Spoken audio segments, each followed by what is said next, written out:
Hello, what is up YouTube? We're going to be checking out another recommended video today. We're going to be checking out Why Is There Cavalry in 40K. This is going to be an arch video. We're going to check it out. I mean, I kind of can probably figure why, but we'll have to see what he has to say. Like I said, I do enjoy some of Arch's content, so guys, always support the original content. Guys, thank you for being here on my channel as well. Thank you for smashing the like button, subscribing, and leaving your comments. And pull this up, check out what Mr. Arch has to say. Thank you guys so much. Let's continue to do this. Greetings and salutations, friends, and welcome to a slightly different lore video. You see, I figured I would start a mini-series that I would just roll up in Warhammer lore, titled Why Is There in 40k. Yep. This is partially due to my Why Is There Melee in 40k video being, well, some of the most popular stuff I have done, surprisingly enough. I do like the fact that one of the first comments I got on that video was quite literally, is this a question you really get asked that often? And 110,000 views later of people arguing vehemently with each other, and I believe that question to be answered. Yep. However, there are apparently quite a few other questions that I've been seeing popping up in the various comment sections recently, so I figured, why the hell not? Let's answer some of these questions in my way of doing things, gathering up the lore and trying to find a logical reason for various things that might at first seem slightly illogical. So, yep. One thing I will have to say, I'm glad they are in freaking 40k, especially right here with the death core, like looking super sick. Like, man, the horses look cool. So. If you do have a question about something that you're unsure why would be in the 41st millennium, then you can leave them in the comments below, and I might make a video out of it. This one, however, as you've probably already noticed, is why is there cavalry in 40k? I mean, after all, you would think that good old-fashioned traditional horse cavalry would be fairly worthless in a world that just has machine guns, never mentioning giant death slicers, super heavy tanks, it's a fair point. Nuclear weapons, not to mention orbital bombardment and space marines, and you would, for the most part, be correct. However, there is still a fair few uses for good old-fashioned cavalry, even in the 41st millennium, although these uses are very rarely... My thoughts is they're kind of slimmer, like not as big as a tank, and they're fast. So, I mean, the fact that the Death Corps here have these lances and shotguns at the end, well, basically, kind of like not so much shotgun. I always wanted to say shotgun. It's like the World War One grenade around it. So, I mean, kind of makes sense. They're harder to hit. That'd be my opinion. On the traditional battlefield, so to say. Very few regiments or armies, in fact, deploy cavalry in the traditional charging cavalry sense against modernized enemies. You know, stuff with ballistic weapons or gunpowder weapons, I should perhaps be a little more specific. Very rarely. However, not all factions in 40k, of course, possess such weapons, and I am not now referring to the major factions like the Eldar and the Tau and the Tyranids, etc., but many of the minor factions, although this could actually apply to orcs, as there are, of course, bands of savage orcs that have yet to develop stuff like gunpowder and explosives. They are essentially feudal barbarians, except about 15 times more wonderful because they are green and angry all of the goddamn time. Not to mention all of the various barbarian human civilizations that dot the 41st millennium in various states of technological progression, many of them, or in fact all of them, being descendants of the original human expansion into the universe that has now regressed to such a point that they are little more than barbarian tribesmen, much akin to ourselves in our early history. You know, antiquity, early Bronze Age, stuff like that, up to feudal ages, for example. So there is still a certain need for cavalry, and I will get into the various things throughout this video. I do plan on making this a single video, in all due likelihood. However, I am not so confident that I will be able to cover everything. So if you do have further questions, post them in the comments. If there's something simple, I'll probably answer in just a comment of my own, or if there's a lot of questions and if I've just forgotten a lot of stuff that I need to talk about, then there might be a part 2, but we'll have to wait and see on that.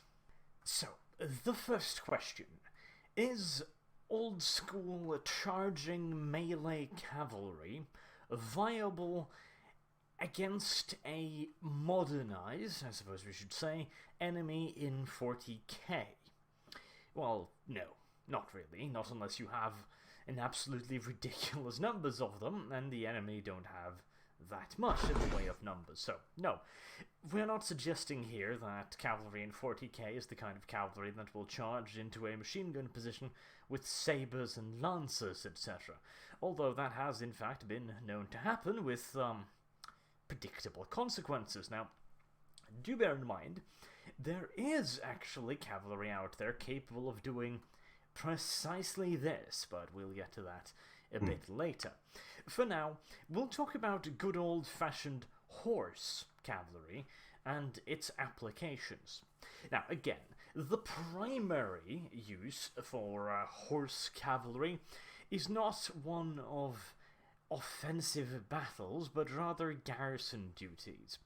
There are thousands of worlds within the Imperium that still have hostile native populations on them. These hostile populations are usually a very small percentage of the overall Imperial population, but nevertheless they need to be kept under control. For example, conclaves of mutants, or bands of raiders that have been outcast from society. And I was gonna say, I think like the Death Corps, the ones that have like basically the grenades at the end, man, that comes in handy because you hit with that, that's gonna do some damage. It's gonna pack a punch, especially going fast. So, and for the Death Corps, as much as I've seen of them, man, they have balls. They just go in, like that. So, or even just limited colonies of Xenos life forms that have been considered to be so small and so weak that it was just not considered cost-effective to send an Imperial Guard regiment to deal with them. But the most common cause for this is that you have a very large and fairly inhospitable planet. The desert planet of Talan is a good example of this, although it doesn't have a native population, but it is essentially a massive planet virtually entirely covered in desert, with very little water.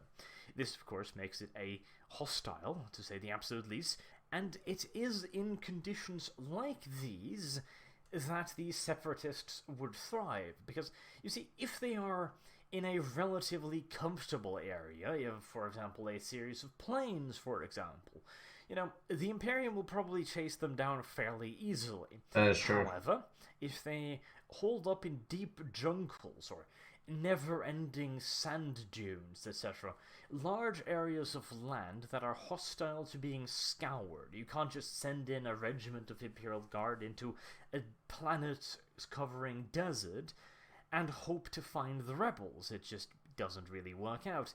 Never mind sending them into a jungle, for example, or if you have an ice planet with endless tundras. It's simply too much and too hostile a ground to be covered thoroughly, which means that a determined resistance is fully capable of flourishing in these areas. In this case, you either need to have a garrison left behind. I was gonna say also, like, to me, like what he said there, like in some of the stuff, like it would depend on the terrain too. Sizable enough to guard all important outposts, or you need a garrison mobile enough to continuously hunt these resistance fighters. In this case, cavalry is ideal. If you're fighting a low-tech enemy, then you don't really need an Imperial Guard regiment with tanks and artillery and air support, do you? Oh. It is much better and much more cost-effective to deploy an equally low-tech answer. Depends on the situation. Cases, Rough Rider cavalry are ideal. They do not require fuel. They can cover far larger areas than infantry on foot. They require far less support, and they are usually drafted from equally feral worlds, which means that you can quite literally just dump them into these fairly inhospitable surroundings, with some limitations, of course. You couldn't take people that are used to a desert, for example, and dump them on an ice world and expect them to be just fine, but, they are certainly better suited to it than more civilized, shall we say, Imperial Guard troops. And this has been done in various occasions throughout the Imperium where regiments of Rough Riders, of cavalry, have been deployed to a planet partially just to further neutralize it, but the idea is that these units will eventually be able to hunt down and eliminate what remains of the opposition. This also comes with an additional benefit, because you see, most of these fairly savage Rough Rider regiments don't take too kindly to being commanded, let's just say. They're not really all that much used in an organized battle line. These are very rarely the kind of regiments that you can give specific orders to and expect to have them carried out to the letter. However, again, dump... Jesus, that vehicle going that loud. I was gonna say, man, yeah, like, it's cost efficient. Like I said, save money too. Like, yeah, they have a mask or whatever, like the Death Corps one do.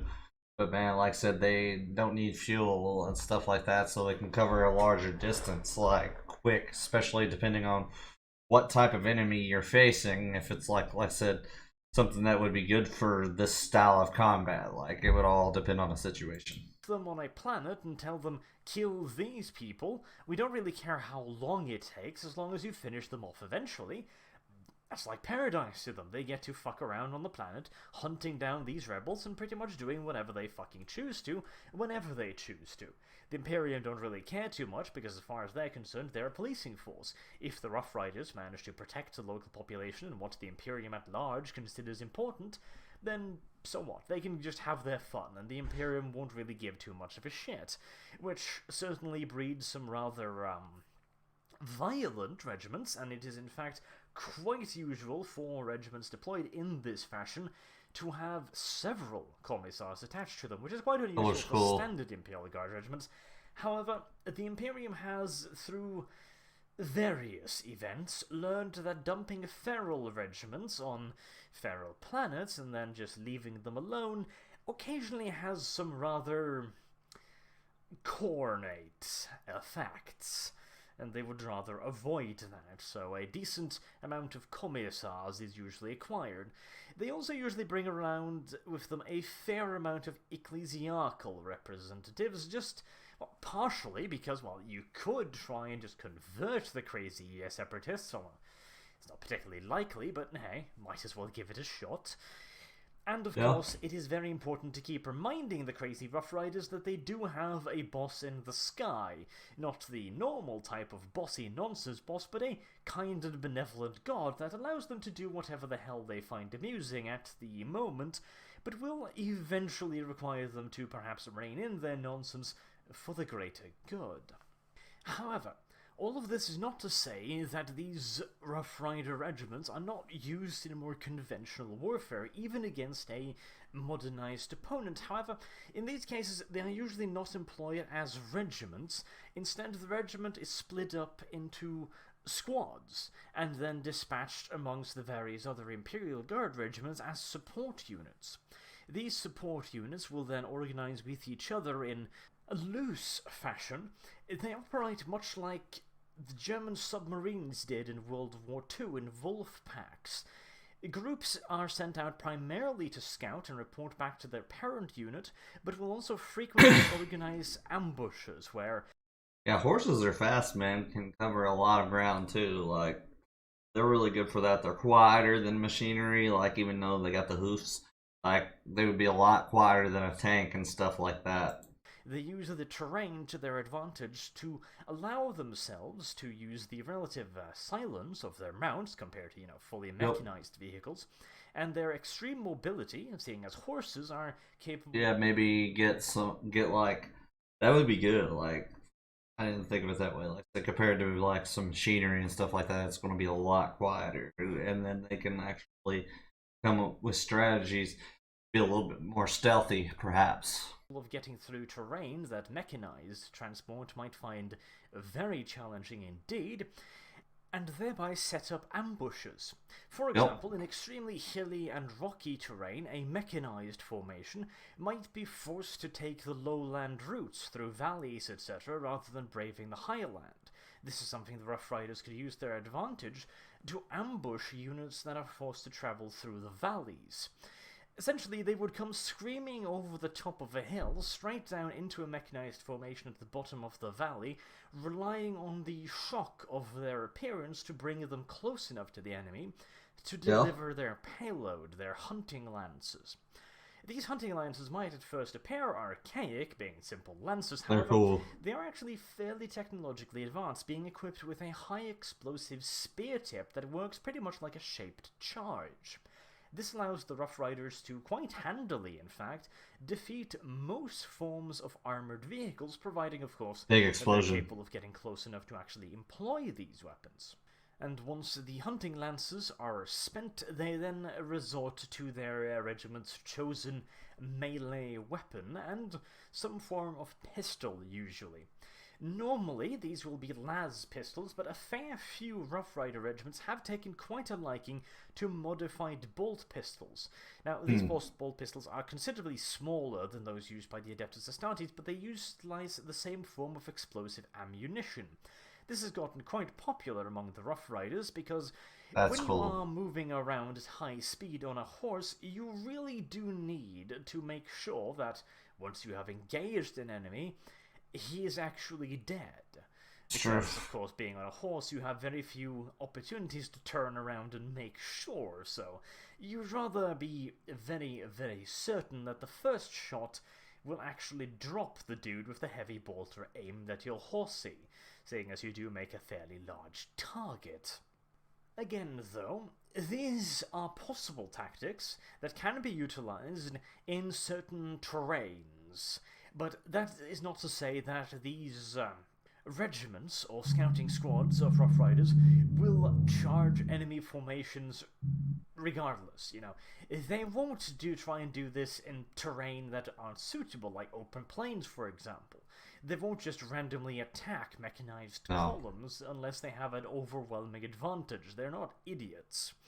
In the case of the terrain not being advantageous enough for them to set up ambushes, or they simply haven't been able to organize something, the primary role of the Rough Riders is to raid the enemy's supply lines.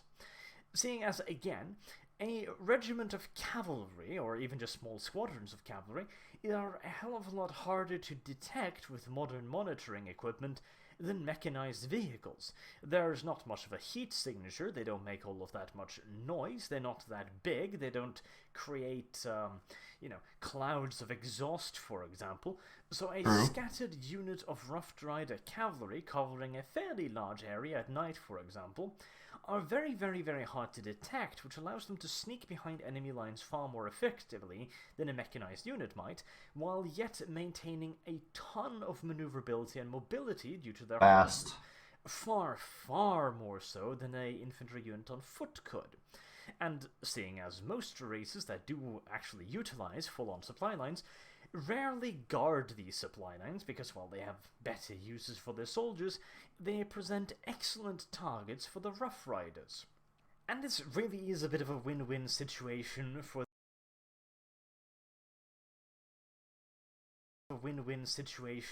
the Imperial forces. If the Rough Riders manage to pull off successful raids against the enemy supply lines, then wonderful. Enemy supplies have been taken out, enemy personnel have been taken out, and the enemy has been weakened. If the enemy responds by guarding their supply lines to neutralize the Rough Riders, then okay, again, fantastic. The enemy is now moving troops away from the front lines to hunt these units of Rough Riders that are very, very good at using the terrain to hide, seeing as their early career was probably spent hunting rebels than were specialists in using the terrain to hide. They probably learned a few tricks over the years, not to mention the fact that, again, finding a mechanized column, fairly easy. Finding a bunch of horsemen that could scatter over an area of kilometers in minutes, yeah, that's not quite as simple. And that is only if the Rough Riders are willing to oblige the enemy by riding around in large units. If the Rough Riders ride around within vox distance of each other, you could literally have one rider every few kilometers. That makes sense. Finding a unit like this in effect makes sense because they can split off or they can group up with the cavalry as well. I was trying to think there. That's why I was like a moment thought. But yeah, like they're quieter. You can group up or you can split off. Like they're fast. Like, there's a lot of advantages of cavalry. Effectively engaging it is virtually impossible, and if it is True. possible, it requires large amounts of troops or highly specialized troops, airborne units, for example. And again, you gotta remember that in this kind of universe, where there's plenty of man-portable anti-air technology, a large, noisy aircraft is actually at a bit of a disadvantage against a single horseman on the ground armed with one of these anti-aircraft weapons. Odds are he will hear the aircraft, or in this case probably the helicopter, something equal to that, long before the aircraft will be able to see him, which means he can dismount, hide his horse, and set up with his weapon in a hidden position. Or if he doesn't possess a weapon, he can probably just hide, you know? Catching a bunch of Rough Riders that don't want to be caught is going to be an extreme challenge for pretty much any military force. Although, naturally, they are better suited to fight against certain races than others. First and foremost, the enemy should have some form of supply network, otherwise, you know, they won't have much of a role other than scout. So, the Eldar are probably out of the question, since they will very rarely attack planets where they don't have an already established warp gate network, or webway network, excuse me, where they can move units and supplies. The Tau would be pretty hard as well, since most of their supplies are transported through air means. So again, that's going to be fairly hard to deal with, but against the Orcs, for example, that have a fairly large rear line infrastructure with all manners of repair shops, transports, ammunition carriages, etc. They're not particularly organized, I grant you, but they exist. Also true. I was gonna say, and look how cool they are, though. Like you can't say horses don't look cool in war and stuff like that, anyways. So. And preferably against renegade humans like Chaos Cultists, for example. Perfect. They're fairly disorganized. They still require much the same supply network as Imperial forces, etc. So basically, any kind of conventional enemy like that, the Rough Riders will be quite helpful indeed. They are also occasionally used as a strategic offensive reserve by certain forces, usually forces that don't actually give like a backup, shit whether or not their dudes die or not.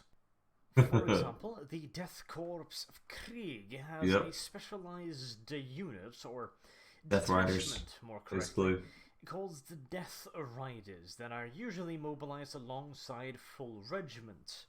These units fulfill, of course, battlefield scouting. I love the freaking Death Riders, man. Raiding, and they're also used as shock troops and offensive and defensive reserves.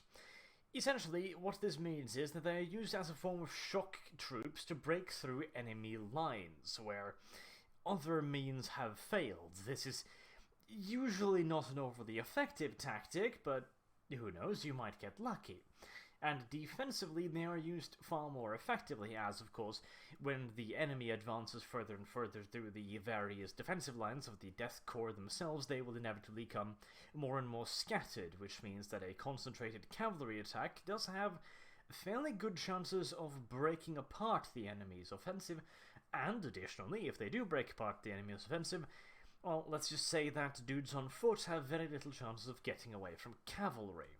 Yep. Although it should be mentioned that the Death Riders do not use normal horses. The mounts they use have been biologically engineered to be far tougher than a normal horse and far more powerful.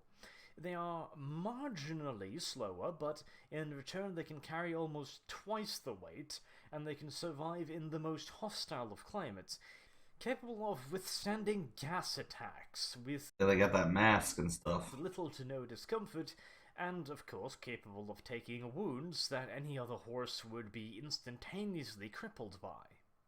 There are also cavalry specifically designed for this kind of I mean, look at them, their eyes are glowing, so yeah. Charge role. And again, they are very rarely horses. For example, some units of Rough Riders might be riding dinosaurs, virtually, like giant raptors, or even just giant flightless birds. There are also mentions in the earlier fluff of a pseudo-regiment of Rough Riders riding actual flying birds, although This has yet to be confirmed in newer lore, so that might just have been a moment of crazy, which there were quite a few of in the 40k lore. And, of course, there's the Thunderwolves. I really, really hate the Thunderwolves. Because they look cool. They do. And that is the only reason they exist. The only reason why the Thunderwolf Cavalry was invented was because someone at Games Workshop said, hey, you know what would be fucking awesome? A Space Wolf on a wolf. Yeah. And people just went like, yeah, that'll sell. Let's do that. Like, I really hate these units because they have no real backing in 40k lore, you know? Oh, they just look cool. Viridian wolves aren't this big. They carry fully armored space wolves. A space wolf will probably weigh close to a ton armored like that, and yet manages not only to carry him, but apparently to carry him for days, if not weeks, while fighting and running at full speed. I'm sorry, but that's just flat out not biologically fucking possible. It's almost as if they just made a space marine and then turned it into a wolf and went like, yeah, this'll be fine, it's... nobody will fucking notice. Plus, of course, the fact is that most Rough Rider regiments are either raised... I mean, yeah, they weigh a ton, so he's got a fair point. ...from worlds that have a very long horse-riding tradition and therefore are pretty damn good at the whole cavalry nonsense. And it would be just a waste to rally normal regiments from there because, well, they're really good horse riders. Might as well make a use out of it. The Space Wolves have not been known for this. In fact, the Space Wolves' primary recruiting world of Fenris has precisely zero tradition of cavalry whatsoever. In fact, it's not even a thing. They don't have that as a fighting term. And yet the Space Wolves have apparently bred biologically engineered wolves specifically for this purpose to use them as mounts. It's kind of ridiculous. I mean, first and foremost, why would you do this? This would require a ridiculous amount of mechanicum tech, not to mention a ridiculous amount of effort, and all you really gain from this is a very, very risky way of getting a Space Wolf into battle that will slightly increase his melee potential. Why not just transport them in a fucking rhino?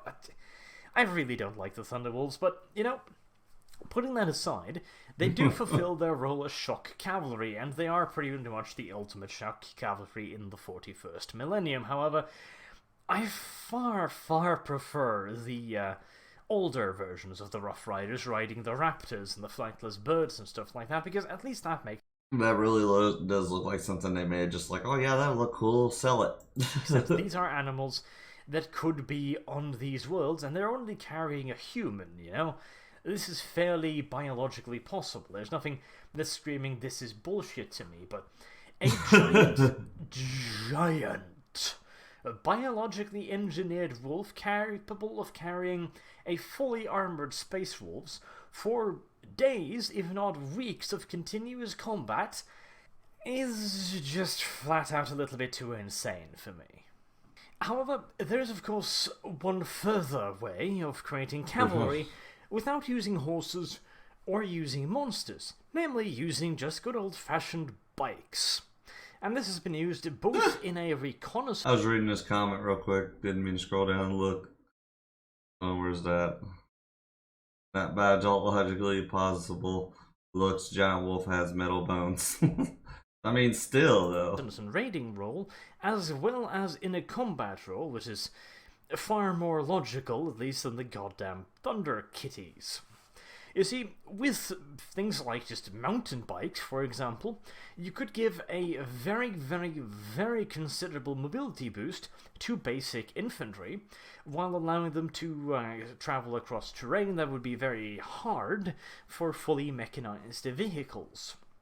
Additionally, there is the option of carrying heavier weapons with, for example, a sidecart or a four-wheeled off-road vehicle, for example. And, of course, you get the additional bonus of them being very, very, very, very fast. But like I said, even though it's that, like I said, they're loud. Even the fastest horse alive is going to have some serious issues keeping up with a dirt bike. Yeah. However, there is, of course, a drawback. whereas horses, especially the biologically engineered horses, can travel considerable distances with little to no actual support beyond feed and water. Now, normal horses do require a fair bit of both, but a biologically engineered horse, like for example those used by the Death Corps of Krieg, require very, very, very little of both, to the point where they can usually live off the land just fine. A motorcycle, however, is going to require fuel, and it is going to require fairly considerable amounts of fuel, which is either going to necessitate the... Well, yeah, I mean, that's a given, though. Can't go past this. I mean, he makes good points, and then sometimes I'm like, come on now, it's a motorcycle. The arming point behind enemy lines, which is not only, of course, a bit of a challenge to establish in the very least with a horse. You can rely on the thing keeping its balance and keeping, standing without any real issues. This is not a guarantee you have on a bike, so... I love his videos, but sometimes I feel he gets, like, a little off the point. So, like, I mean, he's already kind of, like, made the point, like, in a way, in some of his videos. Like, I'm not a hater. Like, I like Arch's videos a lot. I really do. That's why I kind of skipped forward a little bit there. I mean, horses, he's already made the point that they're going to be quieter. And then that they are, like before, that they're going to, be able to be stealthy. And he's sitting there basically saying that the motorcycle would be good, but it'd be loud. Close-quarter combat is probably going to be out of the question. They would operate much more like mounted infantry, essentially, and, of course, cavalry are also used in the same role often, and in fact, this is often their primary role, to simply be mounted infantry using their horses, or in this case the mountain bikes, for transportation rather than actually using them in combat. However, the Space Marines have a different take on it. They use specially engineered heavy bikes capable of bearing the quite considerable weight of a fully armoured Space Marine, along with a fair bit of armour plating and heavier weapons. In some cases, like, if you see that, though, like I was thinking of the picture before, the wolf, like, if you have to have a bike that big to carry a couple Space Marines or whatever, or like it looks like they both got different ones, I don't know. Like, something that big, though, like the wolves, man, they would have to be so crazy I can't even freaking say it, biologically engineered to be able to even, like, heavy do bolters, that. or even multi-melters or NAS cannons, heavy anti-tank weapons, and a pair of twin-linked bolters on the front of the bike. This allows the Space Marine not only to travel at considerable speeds over fairly rough terrain, but it also gives him a way to operate as proper shock cavalry, as of course... See, what's confusing when he gets into this kind of stuff is, like, why is he going on about the technology stuff? He's supposed to go on about the cavalry stuff, like... That's just the kind of parts I'm like, he kind of gets off the subject a little bit. But, like, basically, it's a given. At this point, I feel like it's do you want to be a little bit more stealthy and go in on a horse and split off, be a little bit quieter, maybe get behind the enemy lines, get in cover like you said, or do you want to use the motorcycles? Would it be just more efficient? Would stealth really be? It feels like it's whatever the best option would be, except for the Death Corps. It seems like they just don't give a crap. They'll just go in anyways. The bike is fairly well armoured, and the rider is equally, if not even better armoured. As such, they are capable of weathering from the back of a horse, and you'll be able to put down a, let's be honest, fairly inaccurate barrage. However, a Space Marine on the back of a bike that has a twin-linked bolter built into it, well, he essentially has two automatic grenade launchers strapped to the front of his bike. These weapons are often also equipped with specialized ammunition. I mean, for a Space Marine, though, I was also thinking, like, for a Space Marine, they're already fully armored, so most, like, laser gun bullets and stuff's going to fly off the shoulder pads, whatever. So it wouldn't make sense for them to try to even be on something like a horse, like the wolf, like, thinking about that. Like, you'd want something with guns and stuff already, because you're already armored. So why not have something that's going to be able to just, like, do work? Makes more sense. So, like, it depends on the situation of what you got. Like, the Death Corps, they're not as armored as the Space Marine. So they go in on their horses and stuff like that. It makes more sense. like proximity-fused fragmentation warheads. Makes you think. And they can put down a fearsome barrage of firepower, so not only are they capable of weathering a ton of return fire, but they are also capable of pumping out a truly ludicrous amount of suppressing fire. I mean, it's only smart. And of course, once they actually get into close quarter combat, well, you're now fighting a space marine in close quarter combat, which, as we have covered earlier in the Why Is There Melee video, is usually a very, very bad idea indeed. Well, and so, those are the reasons why there is cavalry. basically, like I said, I love Arch's videos. I'm not being a hater on him. Like, I enjoy watching and stuff like that.